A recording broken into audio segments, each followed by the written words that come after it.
My interviewee for the Pecha Kucha presentation was Maxwell, who is a 35-year-old man living in the Chilanga region of Malawi.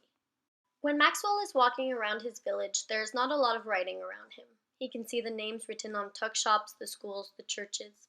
However, when he gets closer to the downtown area, he can start to see a few street signs and advertisements with both writing and pictures. Maxwell explains that you can also see people who wear clothes with writing on them, which are often brought to Malawi from other countries.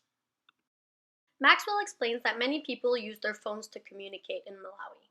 He says that he usually receives messages via text message, Facebook, and email.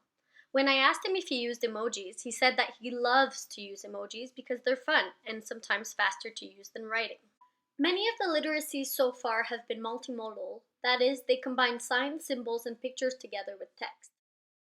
In Maxwell's house, he has campaign posters with photographs of politicians, he has newspaper clippings with pictures on them, he also has religious documents, voter cards, medical forms, letters from family members, and a poem that he wrote about AIDS.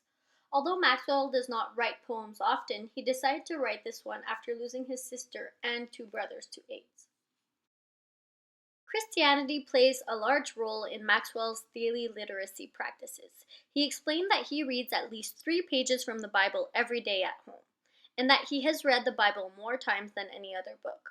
When he is at church, he reads songs and prayers, and at work, Maxwell teaches Bible knowledge to his learners.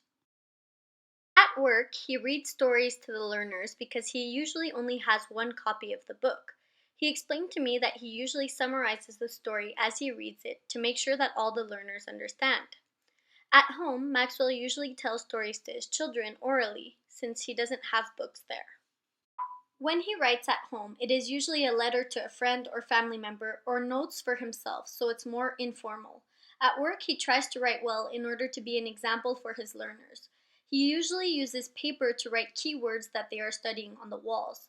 But if he wants it to be darker, he mixes charcoal with thin maize porridge to make black paint. People often gather together, usually in the evenings, to tell folk tales. Maxwell explains that before, when there was no writing, telling stories orally kept the history of the community, the culture, and its customs. He says now people continue to do it. The older members of the village tell these stories, and they usually have a moral or teaching point, such as respect for tradition or nature in general.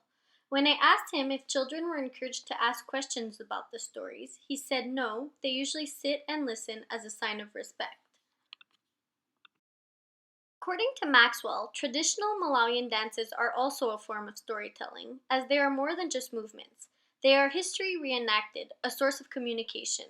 The Guluwankulu is both a secret cult and ritual dance performed by people wearing character masks or disguised as animals. And through this performance, they tell a story about the world of the spirits.